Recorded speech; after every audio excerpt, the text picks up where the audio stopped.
দেশের মানুষ লক্ষ্য করল 1972 সালে একটি সংবিধান প্রণীত হল, যে সংবিধান 1971 মুক্তিযুদ্ধের মুখপাত্র ছিল না, যে সংবিধানে 71 মুক্তিযুদ্ধের চেতনা বাস্তবায়িত হয়নি।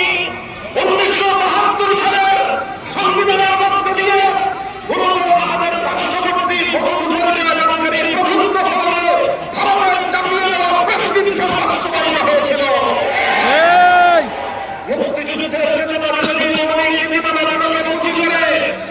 বাংলাদেশের মানুষের অভিপ্রায়, মানুষের ইচ্ছা, মানুষের চেতনা, মানুষের দীর্ঘ সংগ্রামের যে ঐতিহ্য, সে ঐতিহ্যকে পুনর্জিত করে, সে ঐতিহ্যকে বৃদ্ধাঙ্গুলি প্রদর্শন করে ভারত সরকারের শিখিয়ে দেওয়া, তাদের লিখে দেওয়া সংবিধান বাংলাদেশের মানুষের উপর চাপিয়ে দেওয়া হয়েছিল।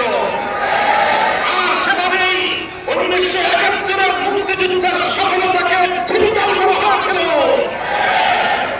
কাজে এই 71 স্বাধীনতা পরবর্তী বাংলাদেশের মুক্তিযুদ্ধের চেতনা চিন্তার ফটক থেকে আজকের প্রজন্মকে আমি শিক্ষা গ্রহণ করে সতর্ক থাকার জন্য আমি আহ্বান জানাই।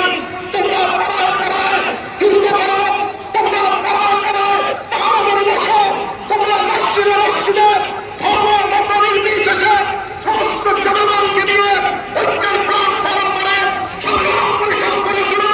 5ই আগস্টের বিপ্লবকে যদি কেউ চিন্তা করতে চাও, এদেশের ম্যাক্সিমাম জনগণের চিন্তা চেতনার বিরুদ্ধে যদি নতুন কোন ষড়যন্ত্র তারাবৃত্তি উঠবার চেষ্টা করো, তোমরা সেই ষড়যন্ত্রকে রুখে দেওয়ার জন্য রাজপথে নেমে আসবে।